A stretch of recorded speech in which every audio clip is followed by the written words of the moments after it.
शांत हो जाओ। जितनी लेट ये सीक्रेट रिवील होगा सबका गुस्सा और ज्यादा बढ़ेगा। फिलहाल कियारा के बारे में सोच रहा हूं। हम उसकी खातिर चुप रहना पड़ेगा। किसी से अभी कुछ नहीं कहूंगा। चारू के साथ बैठ के रहना, पता नहीं चलेगा। बाहर नहीं आनी चाहिए।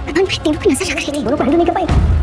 ये रिश्ता क्या कहलाता के आने वाले एपिसोड होने वाले हैं और भी ज़्यादा ज़बरदस्त। जी हाँ दोस्तों, आने वाले एपिसोड में आप देखेंगे अरमान और अबीरा को अबीर और चारू के अफेयर के बारे में पता चल जाता है। तभी अरमान गुस्से से अबीर के पास जा रहा होता है तो अबीरा उसे रोक लेती है और कहती है ये बात बाहर नहीं जानी चाहिए, इसको फ़िलहाल तुम इसी वक्त तो रोक लो।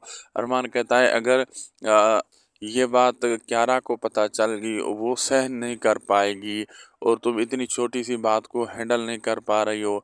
और दूसरी तरफ हम देखेंगे कि ये बात सबको पता चल जाएगी और आर्यन अबीर का कॉलर पकड़ कर कहेगा कि तुम अब चारू से अफेयर चलाओगे क्या, हमें पता नहीं चलेगा तुम। और ये बात आने वाले एपिसोड में आप देखेंगे और अरमान अबीरा से नाराज़ हो जाएगा और कहेगा कि आप ये बात हैंडल भी नहीं कर पाई।